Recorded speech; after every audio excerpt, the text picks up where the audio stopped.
ito ang dalhin niyang sweet para sa kanilang gawa. Hello everyone, hello. For today's video guys, gagawa tayo ng basbusa. Dadalhin ni nanay doon sa biyanan niya. So, ito mga kailangan nating ingredients. So, mag-start na tayo.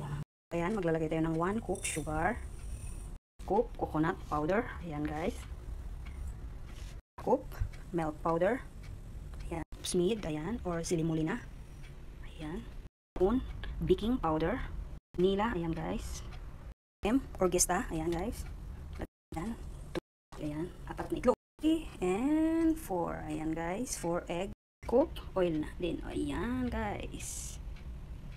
I-mix na natin yun, ayan. Kung wala kayong ganito, pwede kayong gumamit ng kahit.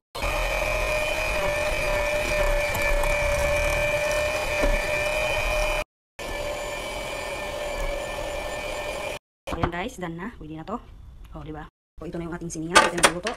Tapos maglalagay tayo ng tayo. Maglalagay ako ng konti. Ayan. Tapos ikalat natin.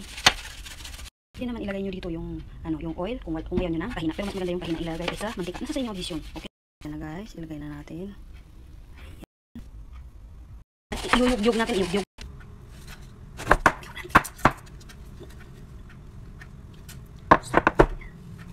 So, ayan na. Ngayon ilalagay natin. Ilagay na natin sa oven. Binuksan ko na kanina bago ko nagsimula. Ilagay natin sa oven ng 40 to 45 minutes. Ang apoy ay 180. So, at ngayon, i-check na natin dahil patapos na siya. So, i-check natin yan kung may magdidikit sa ating wala na. Isa pa. Manigurado tayo o wala na. It means tapos na. Luto ng ating basbusa. So, ayan guys. Ayan, tanggalin na natin dahil luto na talaga to siya. So, ayan ang ating basbusa. Ready na to wadi to jamayin. Lalagay tayo ng shira. Ayan guys. Or sugar syrup. Ayan. Ayan. Done ang ating basbusa. Ilagay ko na sa sahang. So, ayan guys, nakat ko na, naglagay na rin ako ng coconut powder at pistachio. Ayan guys, so ayan, dahil iwawadi na ni nanay, inantayin niya na kasi papunta na siya ng kanyang biyanan. Ito ang dalhin niyang sweet para sa kanilang gawa. So, ayan guys. I-try natin ang isa.